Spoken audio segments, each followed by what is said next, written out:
I watched my aunt's smug smile completely evaporate. The corners of her dark red lipstick were trembling just a fraction. Her eyes scanned the single sheet of paper I'd just slid across the kitchen island. For 3 weeks, she'd been parading through my house like a conquering queen. She honestly thought I was just some broken, grieving kid who'd quietly hand over the only home I ever knew. But looking at that county seal, the color just strained right out of her face. To really get how we reached that beautiful moment of justice, you gotta understand what this house meant to us. It wasn't just real estate. It was our sanctuary. My grandpa actually built the wraparound porch with his own 2 hands. My mom spent 30 years cultivating this massive garden of hydrangeas and wild roses. It totally shielded us from the main road. It was where I learned to walk, and where we built a quiet life after my dad walked out. Mom was gentle, but she had this quiet, unbreakable strength about her. She worked as an accountant, lived super modestly, and saved every single penny. She was meticulous. For most of my life, it was just the 2 of us. Her older sister, Aunt Eleanor, was the exact opposite. She was a total hurricane of bad decisions and insatiable greed. She burned through her inheritance years ago. Mom actually cut contact with her when I was in high school, and honestly, it was peaceful. But vultures always know when to circle. Last year, my mom was diagnosed with a terminal illness, and the news eventually reached the extended family. I was so consumed by the agonizing reality of losing her, I couldn't focus on anything else. Suddenly, after 5 years of absolute silence, Eleanor showed up at our front door. She had this oversized designer coat on and a bouquet of cheap supermarket flowers. She immediately started playing the role of the devoted, heartbroken sister for the neighbors. I was just too drained to fight her on it. I spent my days holding my mom's hand as she slipped away. I didn't even question why Eleanor kept casually asking about property taxes and paperwork. I was completely blind to the trap she was setting. When Mom finally passed away on a rainy Tuesday, my whole world just shattered. The grief was this physical weight. The house, which used to be so warm, suddenly felt impossibly empty. I was basically moving through those days like a ghost. The morning after we buried my mom, I dragged myself into the kitchen. I was running on 0 sleep and just wanted a second of quiet. But that peace was already gone. I found Aunt Eleanor sitting right at the head of my mom's table. She had a thick leather binder open, casually sipping my mom's favorite tea. She looked way too comfortable, like she already owned the place. Before I could even pour coffee, she let out this heavy sigh. She looked up with this perfectly practiced fake sympathy that made my stomach turn. She told me we needed to have a difficult conversation. She claimed she'd been looking into the legal status of the house. According to her twisted logic, since my mom didn't file a registered will, the property defaulted to the eldest surviving heir, meaning her. I just stood there, staring at her in absolute disbelief. I told her she was completely out of her mind. This was my mom's house, which meant it was my house.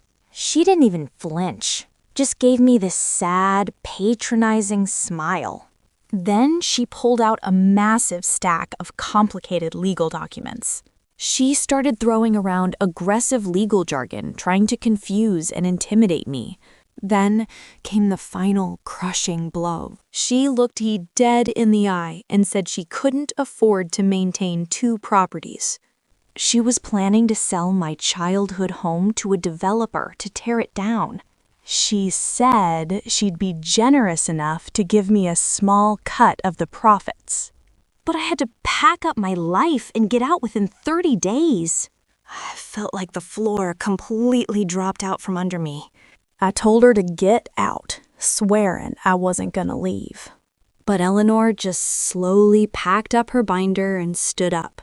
She said if I wanted to make this ugly, her lawyers would handle it. 2 days later, the formal eviction notice arrived in the mail. It was drafted by a ruthless, high-priced real estate attorney. It said I was an unauthorized occupant, and the cops would remove me. I hit absolute rock bottom that night. I spent hours just sitting on the floor of my mom's bedroom, surrounded by her clothes. I was sobbing until I literally couldn't breathe. I felt so completely powerless against Eleanor and her expensive city lawyers. I didn't have the money to hire some massive legal team to fight a prolonged battle in probate court. I felt like I had completely failed my mom.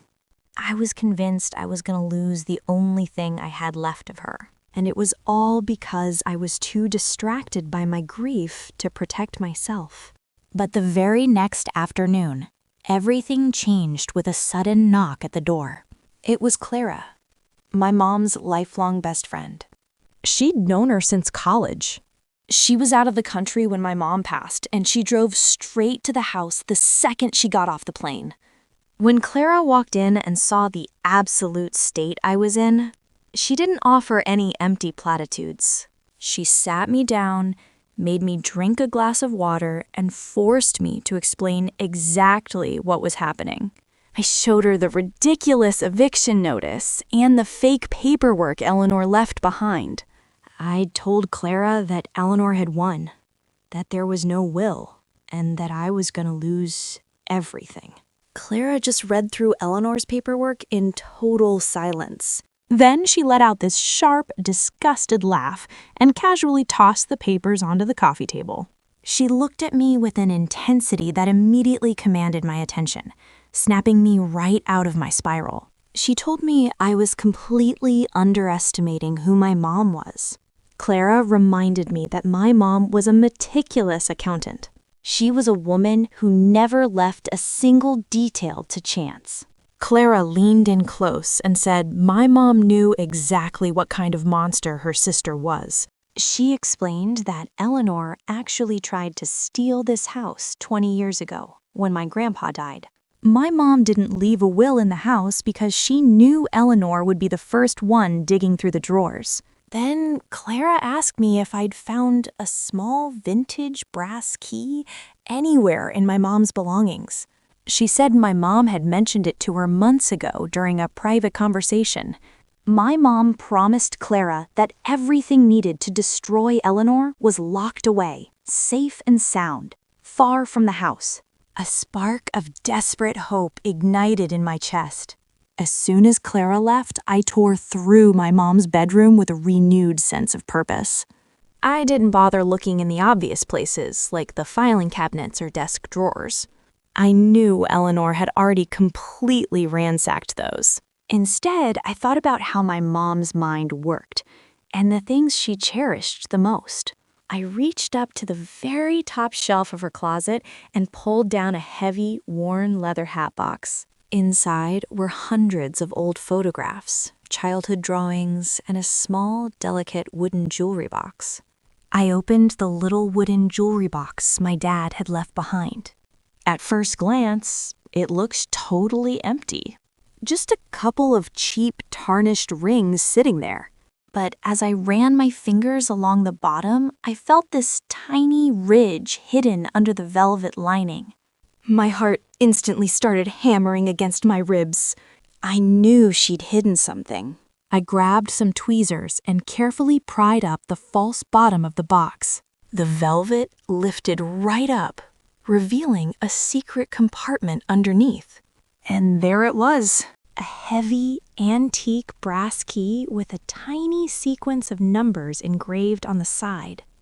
It was exactly what Clara told me to find. I didn't sleep a single wink that night. The next morning, I was standing outside the main branch of the bank downtown a solid 20 minutes before they even opened. When the guard finally unlocked the doors, I walked straight to Mr. Sterling's desk. He was this quiet, dignified manager who'd handled my mom's accounts for over 15 years. I told him my mom had passed, and his eyes just softened with genuine sorrow. But the second I put that brass key on his desk, this knowing smile crossed his face. He told me she'd opened a private safety deposit box nearly a decade ago, And she left strict instructions that absolutely nobody gets access to it except me, in person, with that exact key. Mr. Sterling led me down into the vault. The air down there was cool and totally silent, which was a huge contrast to the chaos of the last few weeks. I actually felt this weird sense of peace. He unlocked the heavy metal door, slid out a long steel box, and left me alone in a private viewing room. I just stared at it, knowing my mom's final move was waiting inside. My hands were shaking as I finally opened the lid of the heavy steel box. Inside, resting on some folders, was a sealed envelope. My name was written across the front in my mom's elegant handwriting. I carefully tore the envelope open, my heart pounding in my chest. Inside was a handwritten letter, dated 3 years prior. Just seeing her handwriting again brought a fresh wave of tears to my eyes. The letter started exactly how you'd expect. She wrote that she loved me more than life itself and was so proud of me. But halfway down the page, the tone of the letter completely shifted. She wrote that she knew her health was failing, and she knew exactly what Eleanor would do the moment she was gone. My mom confessed that 20 years ago, Eleanor secretly drained my grandparents' retirement fund by forging signatures. Eleanor avoided prison only because my grandfather begged my mom not to press charges. My mom wrote that she spent her entire life building a fortress around our home. She wanted to make absolutely sure Eleanor could never touch it. The letter ended with a simple instruction to look at the documents beneath. I set the letter down and picked up the heavy manila folders. I quickly realized that what I was holding was not a standard will. A will has to go through probate where it can be contested and tied up in court. My mom knew that. Instead, what I pulled from the folder was the original, indestructible deed to the house. But it wasn't just in my mother's name. 5 years ago, quietly and without telling anyone, she transferred the property into a private, irrevocable trust. And the sole, uncontestable beneficiary of that trust was me. Tucked behind the deed was a signed affidavit from the county judge. It confirmed that the old family trust Eleanor was trying to use had been legally voided 15 years ago. Eleanor's paperwork wasn't just fake, it was completely legally useless. She had absolutely no claim to the house or the land. A wave of profound relief washed over me. The crushing anxiety vanished, replaced by a cold, sharp sense of power. I didn't just have a defense anymore. I had a weapon. I didn't rush home and start screaming. I didn't call Eleanor to curse her out. I wanted to handle this with the exact same quiet dignity my mother had. I left the bank and drove straight to the most terrifyingly expensive estate litigation lawyer in the city. I paid for an hour of his time, using the emergency cash my mom left in the box. I showed him Eleanor's ridiculous eviction notice. Then I slid my mother's ironclad trust documents across his desk. I just sat back and waited for his verdict. The lawyer actually laughed out loud. He looked right at me and said my documents were completely bulletproof.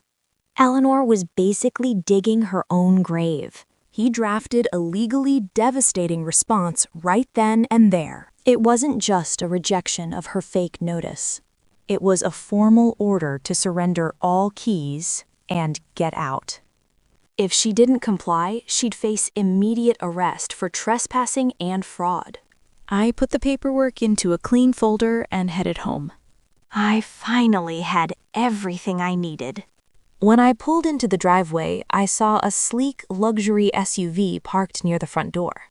It definitely didn't belong to anyone we knew. I took a deep breath and walked inside. I walked in to find Eleanor standing in the living room with a real estate agent. She was actually trying to pre-list my home before the 30 days were even up. When she saw me, she didn't even look embarrassed. She just rolled her eyes and told the agent I was the grieving niece who couldn't let go. She actually told me the grown-ups were handling business. I didn't raise my voice or show an ounce of anger. I just smiled a completely calm, unbothered smile. I walked right past the agent, stepped up to the kitchen island, and opened my folder. I walked right past the agent, stepped up to the island, and opened my folder. I politely let him know Eleanor didn't own the property and had zero legal authority to sell it. I suggested he leave immediately if he wanted to keep his broker's license. The guy looked at Eleanor, then looked back at my completely calm face. Without saying a single word, he turned around and practically sprinted out the front door. Eleanor's face flushed bright red with absolute fury. She slammed her hand down on the kitchen island, demanding to know what on earth I thought I was doing. She started screaming about her lawyers and the eviction, threatening to throw me out on the street. I just stood there and let her rage. I let her burn through all that toxic, desperate energy until she was completely out of breath. And then I finally made my move. I slowly slid the crisp, notarized document from my lawyer right across the marble countertop. I watched her eyes dart across the page as she started to read. That arrogant, predatory gleam she always had completely shattered into absolute panic. She was reading the words irrevocable trust, sole ownership, and immediate threat of legal action.